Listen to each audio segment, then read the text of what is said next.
Mendoza, 23 de octubre 2020. Querido Juan, ya que las recientes circunstancias de la vida no nos permitirán juntarnos este verano, compartir mates y largas charlas, te escribo para hacerte partícipe de la experiencia que tuve este año con las prácticas. Las prácticas docentes que resultaron, a diferencia del nombre, bastante teóricas. Al comenzar, la sensación fue de intriga, de poca fe con respecto a las mismas, ya que la materia se basa fuertemente en reforzar las prácticas, y las mismas desde la virtualidad me resultaban un imposible.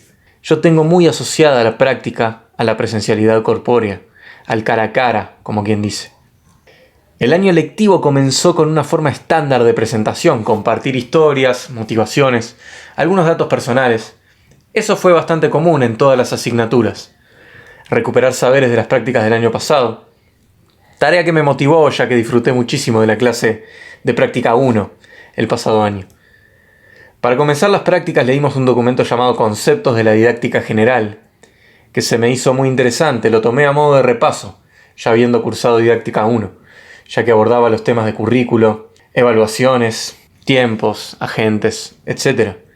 Luego encaramos un tema directamente nuevo en mi experiencia y totalmente relevante, que fue la educación a distancia.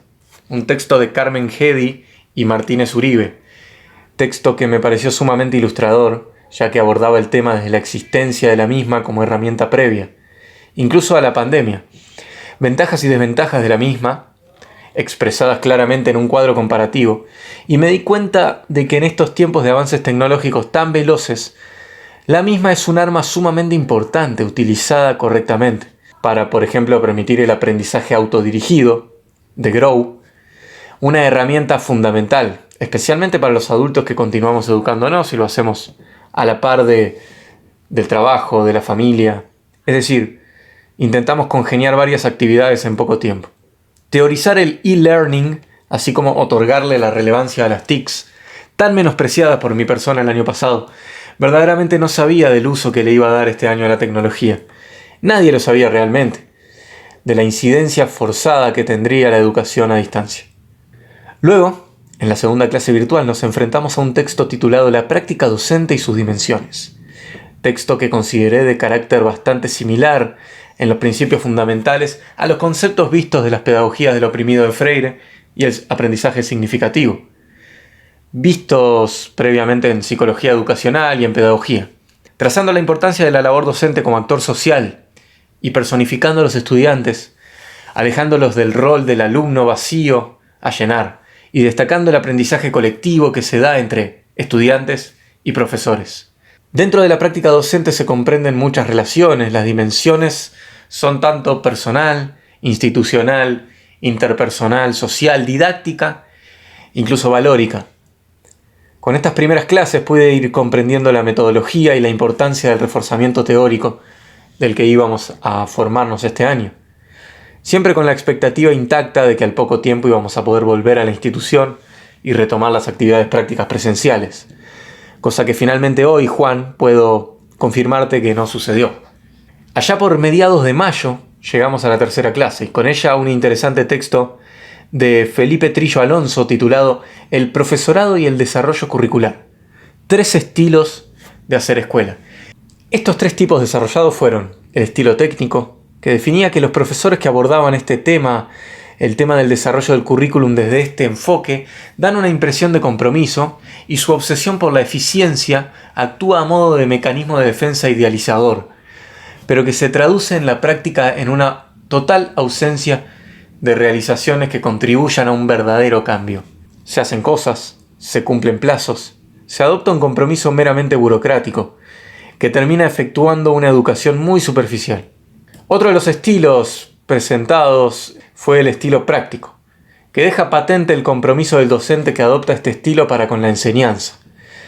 Estos han asumido que las decisiones curriculares son algo conflictivo, plantea dilemas y demanda la toma de decisiones reflexivas, algo muy distinto a aceptar sin más las decisiones y disposiciones de la administración. Y por último, se desarrolla el estilo crítico.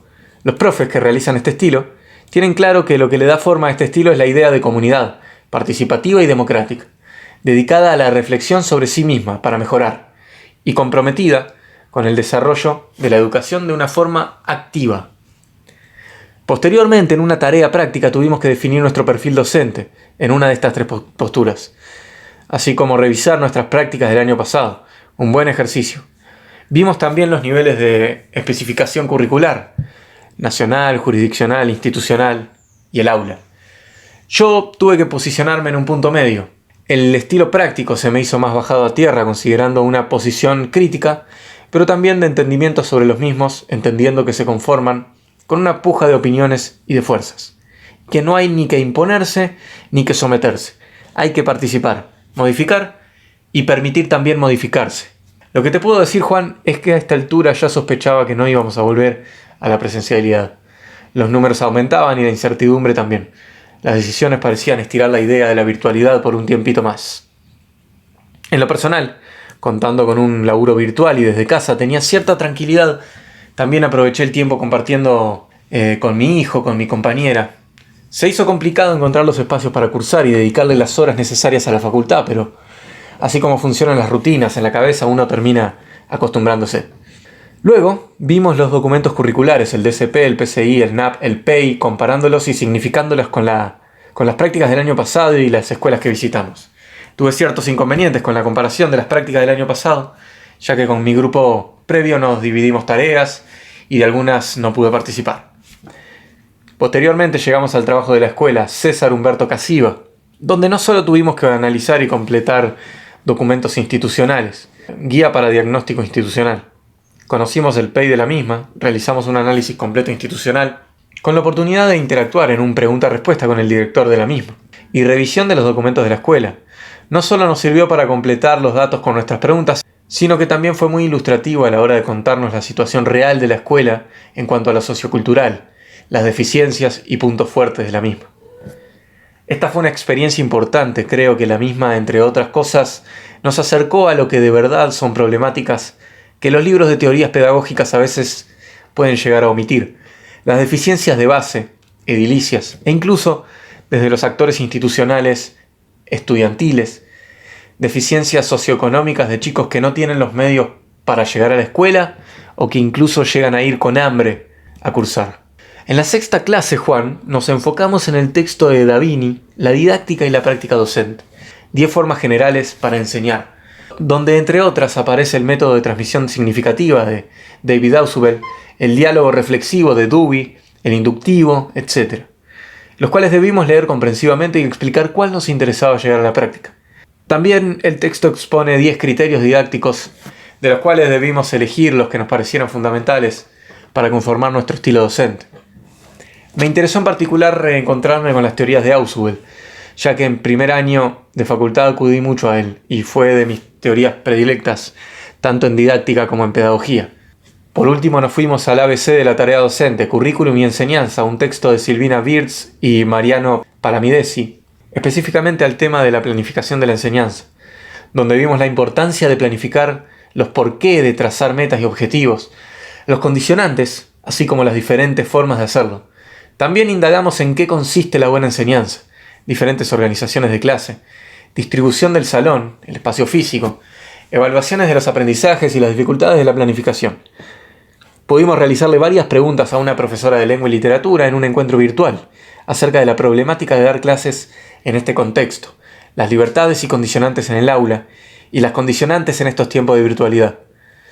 Por lo personal, en cuanto a la pregunta que le realicé a la profesora, su respuesta fue más que ilustrativa, ya que mi pregunta iba por el lado de las deficiencias para trabajar la oralidad en estos tiempos de virtualidad. La profesora me contestó que no sería lo principal como preocupación docente, lo principal en estos tiempos sería atender las necesidades emocionales y la contención. Una excelente respuesta que llega a demostrar el alcance y los múltiples oficios del profesor, a mi entender. Principalmente para destacar, me pareció una gran adaptación, Juan, de lo que podría haber sido un fracaso rotundo si las responsables de guiar la clase no hubiesen adaptado las formas y los materiales a los tiempos que corren. Considero que se logró sortear la virtualidad y la pandemia con altura y con ciertos aprendizajes. Creo que es el objetivo principal de una asignatura y especialmente difícil de lograr en esta modalidad. Transmitir algunos saberes, compartir y enseñar adaptándonos a lo que sea. Es complicado pensar así el futuro. Se habla mucho de la nueva normalidad y es complejo. En lo personal hay muchas cosas a las que no quiero volver, o que volvamos como sociedad. Considero que la normalidad tiene más deficiencias que virtudes. Por otro lado, no me gustaría pensar un sistema educativo obligatoriamente a distancia. Este año me enseñó, entre otras cosas, que logré poner en perspectiva y que daba por sentado el cara a cara, el debatir, el compartir en el aula las opiniones y escuchar opiniones de compañeros, compañeras y docentes. He podido notar como en aquel contexto las ideas se anclaban mucho más en mi sistema cognitivo. Los aprendizajes, los saberes del año pasado me acompañan significativamente hasta el día de hoy. Los aprendizajes de este año virtual, en cambio, en lo que tiene que ver con lo estrictamente teórico de la carrera, han sido escasos. Ahí puedo valorar el poder de la práctica, en el sentido más literal de la palabra. Pararse frente a clase y exponer, debatir.